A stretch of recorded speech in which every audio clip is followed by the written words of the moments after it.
The benefits of building a new stadium in Christchurch will outweigh the cost, Martin Devlin writes in this week's Playing the Ball column. Martin, thanks for taking the time. Hey Hamish, how you doing? I'm good, thanks. So we're talking about Christchurch's long-running attempts to build a stadium, sort of been billed as the, centrepiece of the rebuild following the earthquakes.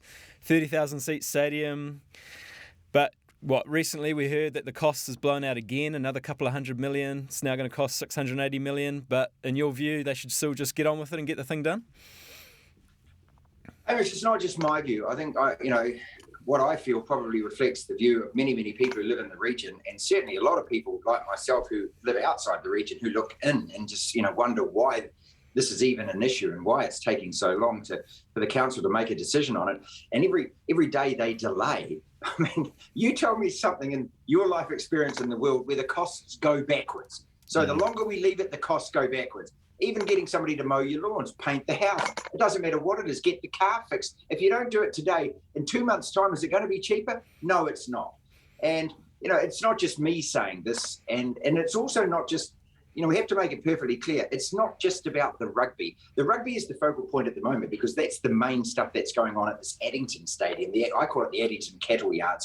And I don't mean any disrespect to anyone who works at that stadium and tries their very best to get it ready for a Super Rugby semi-final. But when you saw that match in Christchurch on Friday night, it's just... Mate, I mean, you wouldn't send your kids there for daycare. It really is yesterday's stadium to the point of it's a 1960s relic. And I look at it and I just wonder, when the coach is going to run out with the Oranges at halftime, it takes you back to that kind of era. The old athletic park where the changing rooms are knee deep in water and the only facilities available are a concrete urinal. Times have moved on since then. And the point being that, it's the build it and they will come kind of scenario. I know that these things cost a lot of money, but our generation or my generation and the people that are on the council are roughly my generation. I've looked at their ages and their stages.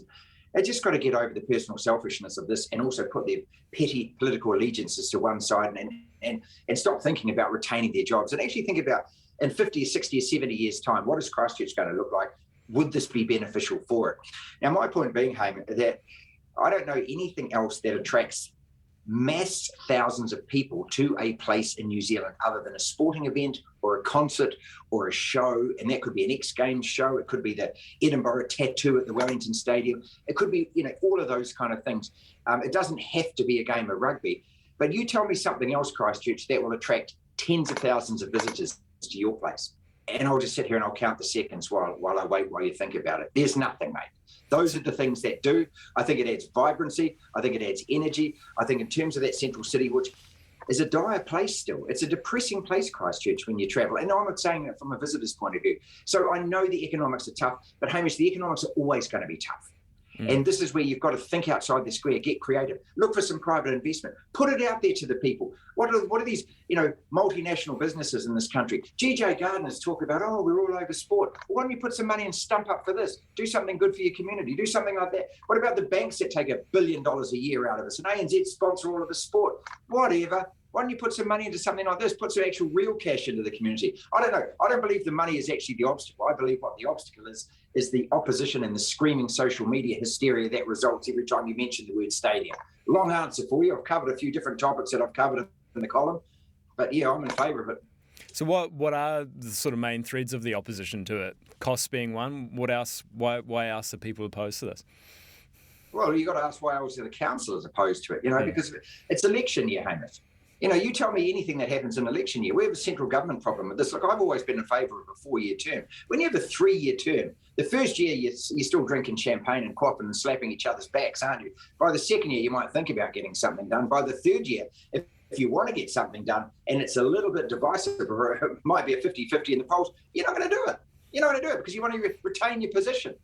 And, I kind of think that I hope that the selfishness of the people that are elected officials. Let's remember that all of these people are elected officials. You go in there because you want to do good. You have altruistic reasons, don't you? Is that why you're on the council, or are you there because you want to make a name for yourself? I don't know. I've never stood for council, but I would have thought that the genuine reason you go in is because you want to do something good for your community. They can't even fix the sewage problem in Christchurch. Half the place stinks. Do you know about that?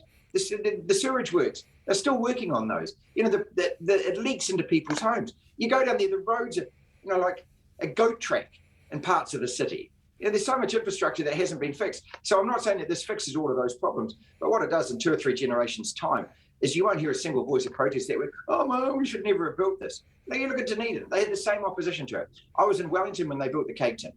And good Lord, the Thorndon residents at that stage, Hamish, they had retired High Court judges, they had law firms, they had engineers, they had everyone opposed that stadium being built because they said it was going to wreck their house prices.